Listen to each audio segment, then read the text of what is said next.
This is the second lecture on maintenance principles. Okay.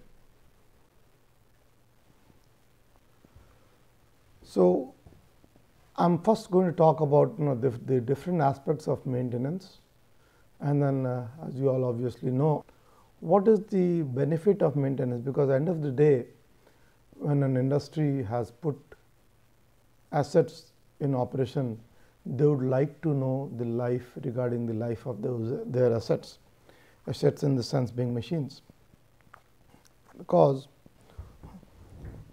machines have to be up and running at all times.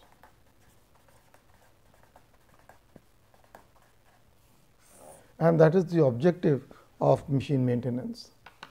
Okay. So, if we have the maintenance planned, obviously, I will not doing unnecessary maintenance or maintenance for the sake of doing maintenance. We will be reducing a lot of rework cost and lost production caused by failures. Imagine if I will give an example where there is a rush of order and then we need to deliver because there is a demand, strong demand from the market.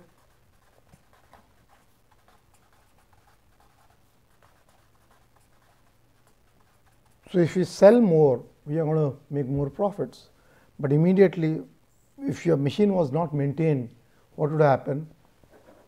There is a sudden loss of production. So, loss of production leads to loss of revenue.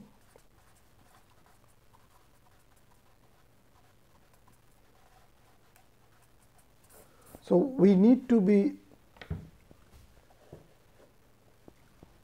careful that our machines do not have any defect. Now, if I did not do any machinery maintenance, I would be having a lot of spares in my store, because I would not know which one is going to fail. But imagine if a machinery required a very critical component and which was not there in my inventory because I had not planned, and then suddenly there is a catastrophic failure. So, I am going to find out how do I get this critical spares. So, this is an issue. So, if the maintenance is planned and I know which is the most important component which is to be stored in my inventory, I can have a reduced spare parts inventory. Okay. I will increase the process efficiency if my everything is in correctly ordered, and of course, this is going to influence the production quality. So, my product quality is going to be better. Imagine I am to do a machining operation on a surface. Okay. Some sort of a machining operation is being done.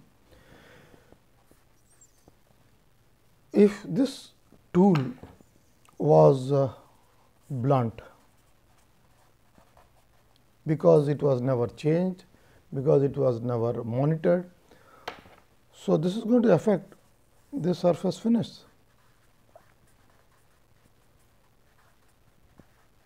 In fact, people do tool condition monitoring to ensure that such qualities are not affected because of improper cutting tool or the cutting tool was not changed. So, the product quality needs to be improved if I had a good tool condition monitoring in place.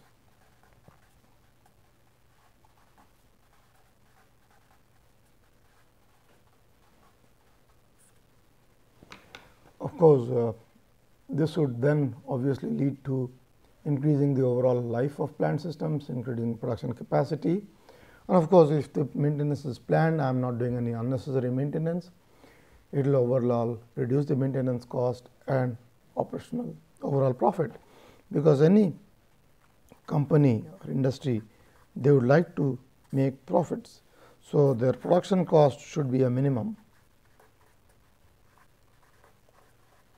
and if I losses because of maintenance is a minimum. Of course, there are many other things like labor, etc. But if this maintenance losses are reduced, I will increase my profit. Okay. So, this is a typical bathtub curve, where this y axis is the failure rate and time. So, what happens when a machine is initially put in place, the failure rates are very high, and that is what is known as the infant mortality zone, and this could be because of the incorrect operation, incorrect foundation, incorrect understanding of the machines, maybe there is some design defect. So, once these are taken care of, the failures reduce and then they come down, and this is what is known as the useful period. Again, towards the end of the life of the machine, what happens? This wear increases and the failures increase with time, and time would have come when it is not wise to do any maintenance, and it would be necessary to almost replace the machine.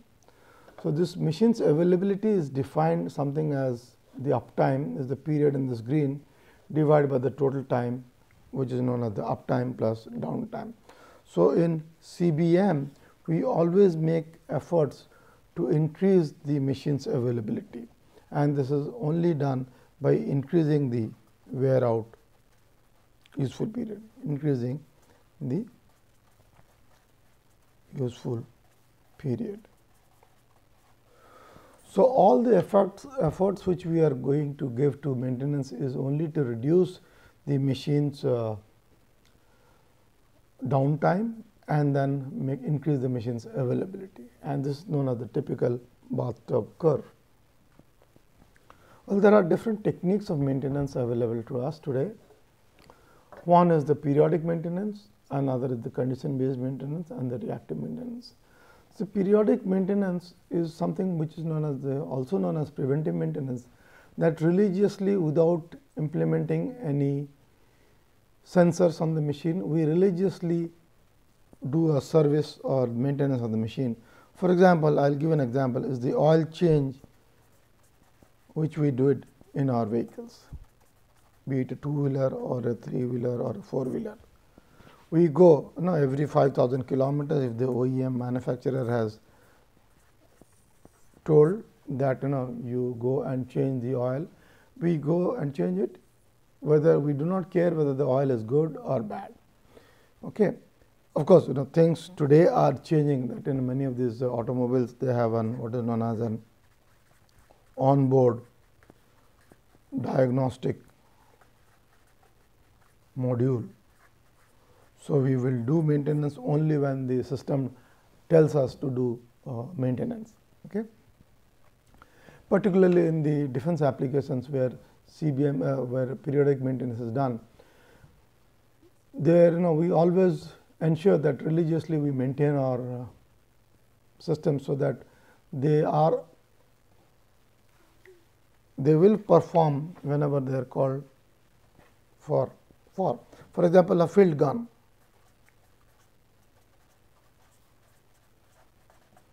So, when the commander gives an instruction to fire the gun should fire. It should not misfire because it was never maintained, and that should not be the case. So, for many of the strategic applications, we still do periodic maintenance. Whether that gun required maintenance or not is immaterial, because it could be expensive. It is not a concern, but the gun should fire always. Okay.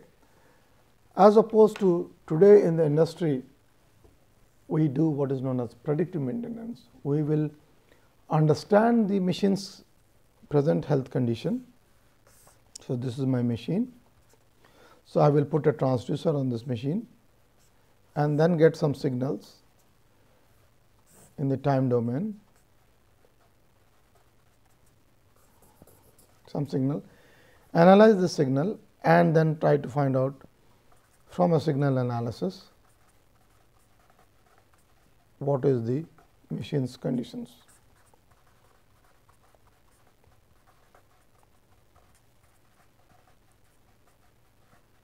And this is my transducer.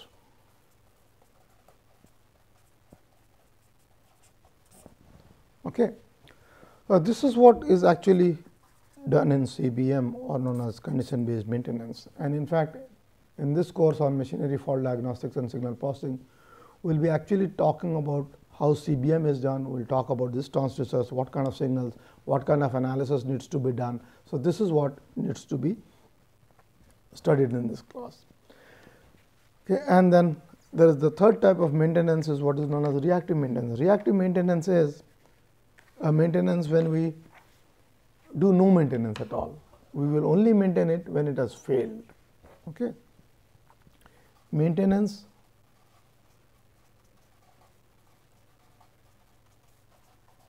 only when failure is there.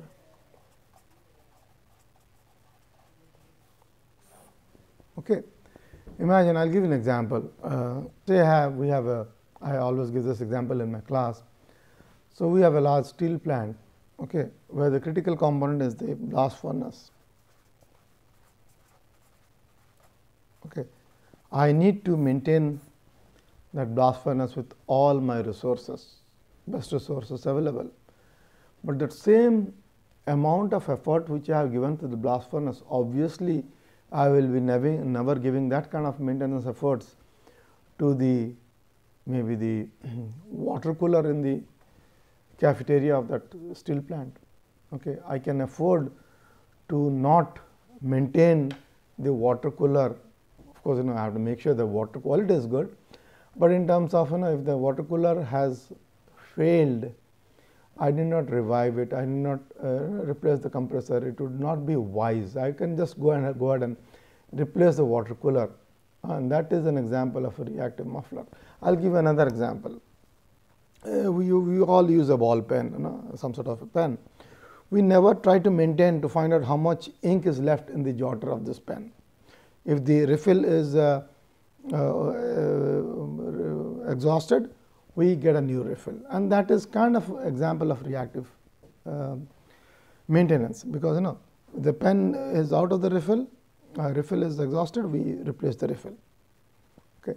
So, in the long run, reactive maintenance is done only when the criticality is the minimum, and then the efforts, the costs are negligible compared to the other two costs. So, as I was telling you, in this course we are going to focus more on predictive maintenance, because this predictive maintenance means that every time I am monitoring the health of the machine, it will have lower maintenance cost, because I know the condition of the machine. I will know, I will have fewer machine failures, because I have always maintained it. And then of course, because the maintenance is being done always, I will have less repair downtime, because I know which machine, which component is going to fail, and so I could be prepared. I could just store the critical spare parts in my inventory, and thus I will have a longer machine life and an increased productivity and improved operator safety. Okay. Imagine if the machine was never maintained, and then suddenly you sent an operator next to the machine, and for some reason the machine blew up, because it was in a condition so bad that it almost failed, and then components flew apart. I know cases wherein machines were not maintained, the gearboxes are blown up in the middle of the night, and then they have affected the workers. So, these kind of effects will be controlled if I am always monitoring the health of the machine. Always monitoring. When I say always, is it every instance or at some frequency? Some predefined frequency, that depends frequency interval, and this frequency interval is related to the criticality of the machine.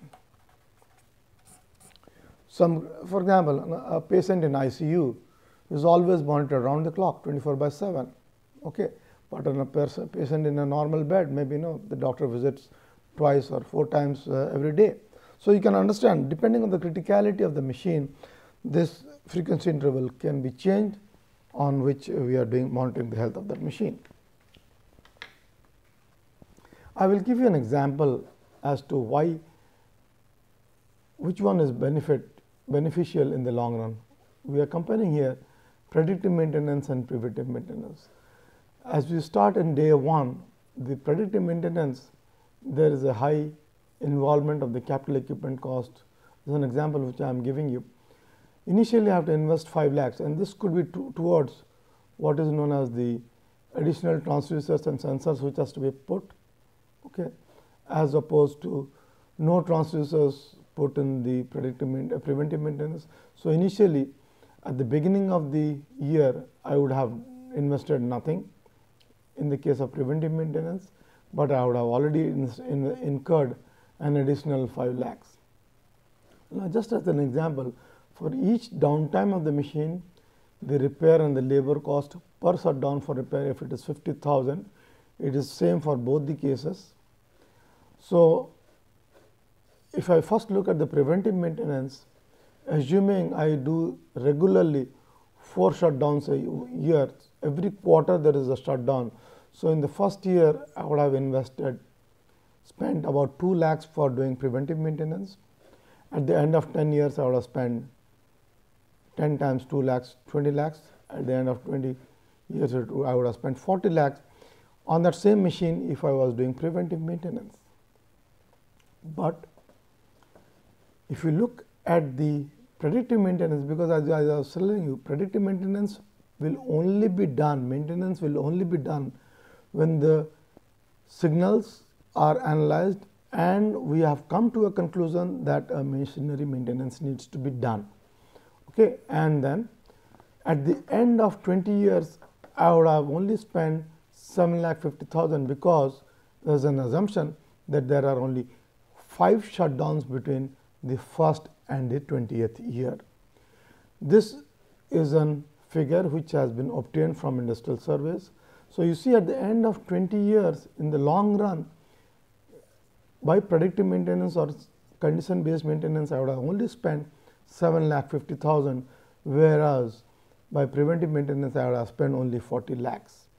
So, in the long run, predictive maintenance pays, it is much cheaper, but initial investment costs are high. We will also require trained manpower to analyze the signal, but nevertheless today the technology is such that people the machine learning, which we will be talking about later on, even once we have transducers in place, signals can be acquired, analyzed, and the conditions of the machine can be known and corrective measures could be taken, and this is why CBM is done.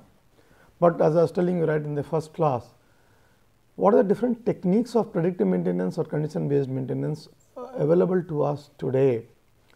Mostly predominantly the predictive maintenance technique available to us today is the vibration monitoring. 72% of the industries throughout the world do vibration monitoring, and in fact in this class, that is why I was telling you right in the beginning, as a prerequisite, it would be good if everybody had some knowledge on vibrations, machinery vibrations, and I am sure those of you who are coming from undergraduate colleges, we have in your final year as many times as a core or an elective courses on vibration, which will be helpful to understand machinery condition monitoring. And then we will talk about these are again 2 popular techniques of wear and debris analysis and oil analysis. As you will see, in machines there are a lot of mating parts, be it a bearing or components sliding against each other and they press onto each other. So, we put a layer of lubricant.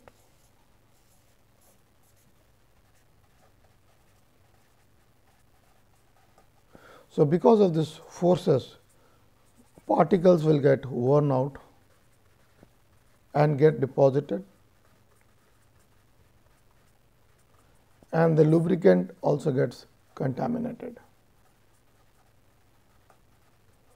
So, the level of contamination of the lubricant and the composition of these worn out particles gives us some clue as to the condition of the machine. And this is what essentially is done in the wear debris analysis. These are the contaminants which could be analyzed, their chemical composition known, and then we have the oil analysis, their physical property etc. is going to change, and this is what is covered in oil analysis. And this wear debris and oil analysis, almost 20% of the industries use this, and the other remaining techniques of the motor current signature analysis, thermography, NDT techniques are also another 10%.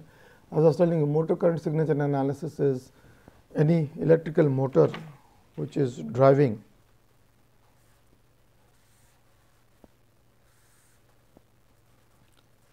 this is a motor through a coupling which is driving a mechanical unit.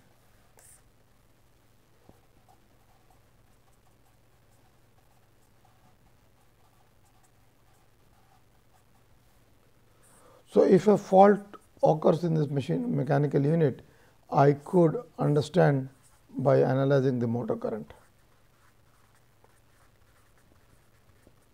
We can of course, understand the condition of the motor. We can also understand the condition of the mechanical unit, and that is what will be covering motor current signature analysis. And thermography is another area wherein through thermal imaging, because every body radiates IR radiations, infrared radiations. So, by measuring the infrared radiations, we can measure the temperature of the surface. If there is a shaft which is misaligned, and this is supported on bearings, because of this misalignment forces, there will be an friction, external additional normal load on the bearings, and because of the friction there will be a lot of heat generation.